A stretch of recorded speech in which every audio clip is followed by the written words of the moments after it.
Hello, it's Nicole from The Mind. Today, let's talk about anxiety.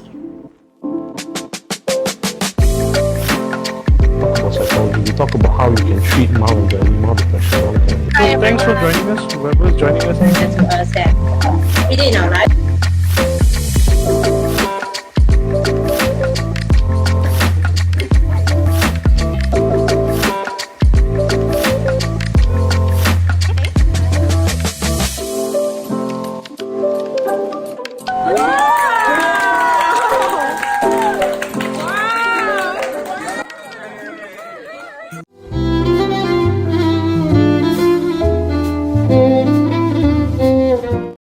We love making new plans on New Year's Day.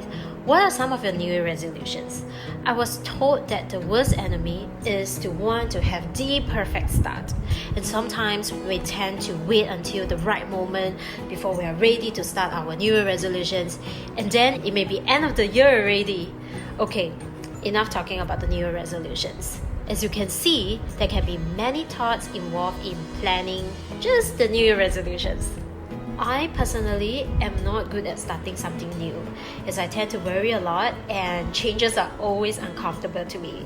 Comment below if you feel the same way. Anxiety has become such a common word. The epidemic of anxiety has been researched and written a lot in the past decade. Have you ever wondered why humans worry? And why does anxiety even exist? First, let's talk about what happens in our body when we feel anxious. The emotional center of our brain, amygdala, identifies danger and threats around us. Whenever we feel unsafe, it will trigger our brain to release adrenaline throughout our body. Our heart starts to race, breathing speeds up, lung passages expand, blood vessels dilate, and our blood begins to divert away from the stomach to the legs to prepare our muscles to tense up while shutting down other non-priority systems in our body. All this are to prepare our body for a fight or flight reaction.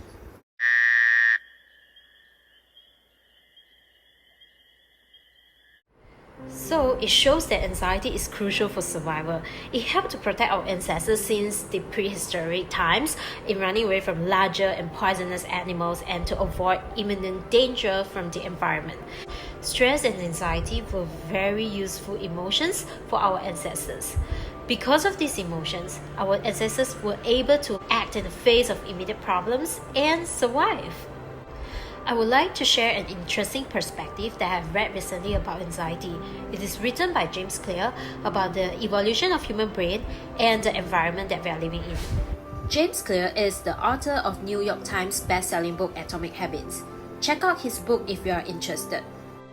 I really like how he categorized the environment into two types, the immediate return and delayed return environment. In an immediate return environment, your decisions make an immediate impact in your life. Therefore, you are constantly focused on the present or the near future.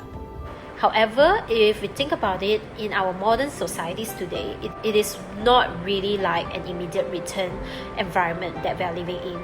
Most of the decisions, actions, and choices that we made are for the future. Like for example, we get paid only at the end of the month, or the money we invest today is definitely not expected to have a return today. Therefore, running away from larger animals will be a much less pressing concern than it would have been for early humans. In today's world, our anxieties usually revolve around work, family, money, health, and other crucial issues that demand our immediate attention without necessarily requiring the fight or flight reaction. Will I have enough money for the next 30 years to pay the mortgage on my house? Should I change my job? Will my partner cheat on me? Can I trust my friends? Am I even good enough? We are worried about situations that sadly cannot go away with just fighting it or fleeing away. In fact, misfiring the fight or flight responses can build into a full-blown anxiety crisis. And when it starts to get in the way of your daily functioning, that's when it becomes anxiety disorder.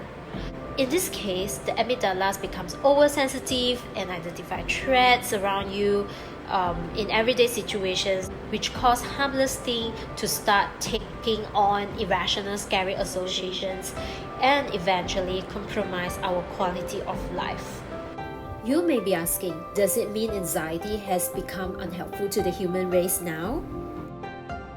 Well, not necessarily. Remember, anxiety is helpful in an immediate return environment. Let me give you some example. Let's say it is raining outside, you feel anxious because you don't have a raincoat or umbrella with you, and the anxiety will help you to find a shelter so it will prevent you from getting wet from the rain. Anxiety also helps us to become more vigilant, like for example, before crossing a busy street, we will tend to look to the right, to the left, to the right again to make sure that there's no car before we cross. So anxiety keeps us safe in that way nowadays. So in conclusion, anxiety is still helpful to us in the modern days. Anxiety can help us to survive whenever we can take control in the present. To treat anxiety is to learn how to experience anxiety. The plan is never to get rid of it, but to keep the right amount of anxiety. We will talk about how to manage anxiety in the next episode. Remember to like and subscribe to our video if you would like to watch more videos like this. See you!